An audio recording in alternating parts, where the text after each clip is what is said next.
It's not just a moto blog, it's a true fact of Agartala.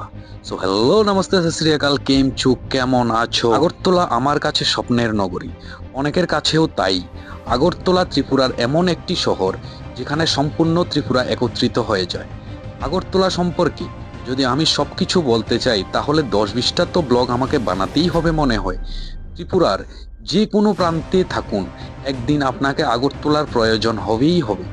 একটি খুবই মজাদার ঘটনা আমার সঙ্গে হয়েছে। আমার সঙ্গে ঘটে যাওয়া যে ঘটনাটা হয়েছে সেটা পরে আসছি।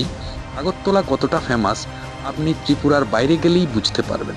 এখন ত্রিপুরা তো বাইরে একটু পরিচিতি পেয়েছে। একদিন আমাকে জিজ্ঞেস করলো, আপনার বাড়ি কোথায়? Where are you from? আমি বলি ত্রিপুরায়। এবার বলল সেটি কোথায়? আমি বলি উত্তর পূর্বাঞ্চলের একটি রাজ্য হচ্ছে ত্রিপুরা। এরপর আমি আগরতলার কথা বলি, তখন ওই লোকটি আগরতলাকেই চিনতে পারলো।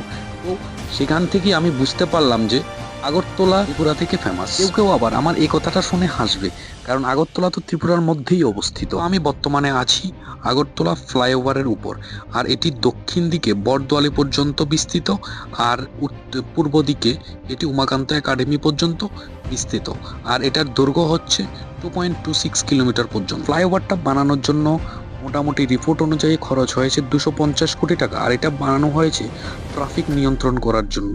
ফ্লাইওভারটা অনেকেরই স্বপ্ন ছিল, এটা রাতের বেলায় খুবই সুন্দর একটা আমাদের ভিউ দেয়। আর এখানে যে লাইট পোস্টগুলি আছে ওইখানের মধ্যে পুরো লাইটিং থাকে, খুবই সুন্দর দেখতে হয়। আর এখান থেকে তো আমার ভিডিও শ্যুটটা হয়েছে দিনের বেলায়, সো সেজন্য দিনের বেলাতে ফ্লাইওভারটার থেকে যে লাইটিংটা সেটা তো আমি দেখাতে পারলাম না। তো লাইটিংয়ের ভিডিওটা পরে না হয় আরেকদিন দেখিয়ে দেবো আরেক সময়। তো এই ফ্লাইওভারটা হচ্ছে 2.26 কিলোমিটার পর্যন্ত বিস্তৃত তো দৈর্ঘ্য। তো ফ্লাইওভারটা দিয়ে আপনারা যদি কখনো না কখনো গেছেন তবে এটা বুঝতে পারবেন, ফিল হবে যে এই ফ্লাইওভারটা বানানোর কারণে কতটুকু ট্রাফিক মুক্ত হয়েছে আগরতলা। আমি সোজা চলে গেলাম আগরতলা রেল স্টেশনের দিকে। এটা হচ্ছে আগরতলা রেল স্টেশন। তো যেখান থেকে রেলের শুরু হয়, আপনি রেলে করে এই যে স্টেশন, এটা হচ্ছে বাদারঘাট আগরতলা রেল স্টেশন। এখান থেকে আপনি যে কোনো জায়গাতে যেতে পারবেন। কিন্তু আমাদের আরেকটা রেল স্টেশন হচ্ছে যেটা ইন্টারন্যাশনাল রেল স্টেশন নিশ্চিন্তপুর, সেটা কামিং সুন ভিডিওতে আমি আপনাদেরকে দেখিয়ে দেবো। তো এই দেখুন, আগরতলা রেল স্টেশন দিয়ে যখন আমি আসার সময় একটা বাইপাসের যে রোড আছে ওইটা পড়ে। বাইপাসের যে রোডটার ভিউটা ছিল এটা খুবই দারুণ ছিল, খুবই দারুণ। আর আগরতলায় নেই কি এমন কিছুই নেই। আগরতলার ব্যাপারে যত বলবো তত কম হবে। আগরতলাতে সব কিছুই অ্যাভেলেবেল আছে, আপনাকে কোনো না কোনো সময় আগরতলাতে আসতেই হবে। বাইপাস দিয়ে সোজা আমি চলে এলাম আমাদের এমবিবি গ্রাউন্ডে। এখানে ক্রিকেট গ্রাউন্ড, এখানে অনেক ক্রিকেট খেলা হয়। তো এটা আমাদের প্রথম ক্রিকেট গ্রাউন্ড, আর এটা হচ্ছে আমাদের কলেজ, এমবিবি কলেজ। এখানে অনেক মেমোরি আমার আছে, কারণ আমি এমবিবি কলেজ থেকে পাস আউট। তো এমবিবি কলেজটা দেখলেই আমার খুবই ভালো লাগে, খুবই ভালো ফিল হয়। তো আপনারা যারা যারা এমবিবি কলেজ থেকে পড়েছেন তারা অবশ্যই ভিডিওটাকে শেয়ার করবেন এবং কমেন্টস করবেন ভিডিওতে। আর এটা হচ্ছে আমাদের ইউনিভার্সিটিটা, এমবিবি কলেজের যে ইউনিভার্সিটিটা ওইটা। আর আগরতলাতে নেই এমন কিছুই নেই। আগরতলাতে আছে রাজন্য আমলের শিখ, আগরতলাতে আছে আমাদের মিউজিয়াম, আগরতলাতে আছে আমাদের সায়েন্স সিটি, আগরতলাতে আছে ইন্টারন্যাশনাল এয়ারপোর্ট, আগরতলাতে হচ্ছে ইন্টারন্যাশনাল রেল স্টেশন। তো কথা বলতে বলতে আমি চলে এসলাম মিউজিয়ামের সামনে। এটা হচ্ছে আমাদের মিউজিয়াম উজ্জান্ত প্যালেস। আর এখানে প্যালেসের সামনে যে ফ্রন্ট গেটটা আছে সেটাতে কাজ চলছে আপাতত, কিন্তু আপনারা ভিতরে যেতে পারবেন, ভিতরে এন্ট্রি চালু আছে। তো অনেক মানুষ ওইখানে গেছে।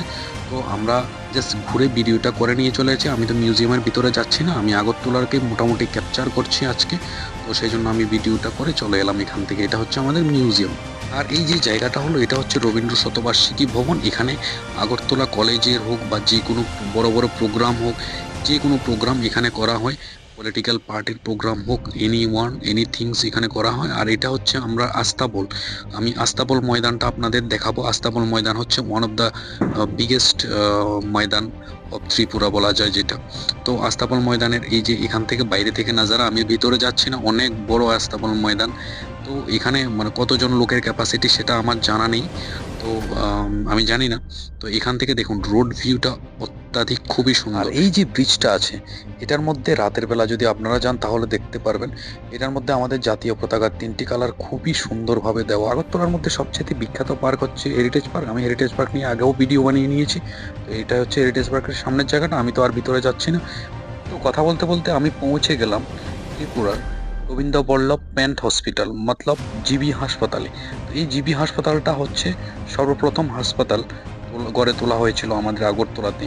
আর এই আগরতলা জিবি হসপিটালের মধ্যে আমাদের সর্বপ্রথম মেডিকেল কলেজ, যেটা হচ্ছে মেডিকেল ছাত্রছাত্রীরা এই কলেজের মধ্যে পড়াশোনা করে।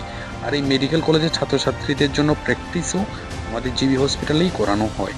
তো আমি আপনাদেরকে মেডিকেল কলেজটাও একটু দেখিয়ে দেব। এটা হচ্ছে আমাদের আগরতলা গভর্নমেন্ট মেডিকেল কলেজ। তো এটা আমাদের আগরতলাতে সবই আছে। আর এটা হচ্ছে আমাদের ক্যান্সার হসপিটালটা। দেখুন, ক্যান্সার হসপিটাল পর্যন্ত আগরতলাতে অ্যাভেলেবল আছে। তো আপনাকে তো আগরতলা আসতেই হবে। এটা হচ্ছে আমাদের ইন্টারন্যাশনাল ক্রিকেট গ্রাউন্ড। তো এই ইন্টারন্যাশনাল ক্রিকেট গ্রাউন্ডের ভিডিও আমার চ্যানেলে, ইউটিউব চ্যানেলে বা ফেসবুকে আছে। তো আপনারা গিয়ে দেখতে পারেন, স্ক্রোল করে একটু নিচে নামলেই দেখতে পারবেন, আর না হলে আমি লিঙ্ক প্রোভাইড করে দেবো।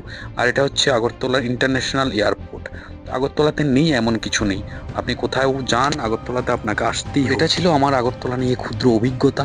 আর আগরতলা সম্পর্কে যত বলবো ততই হবে। আগরতলাতে নেই এমন কিছুই নেই। তো দেখা হচ্ছে আপনাদের সঙ্গে পরের ভিডিওতে। ততক্ষণের জন্য পরিবারের সঙ্গে থাকুন আর দেশের নাম বরকরার রাখুন। টাটা।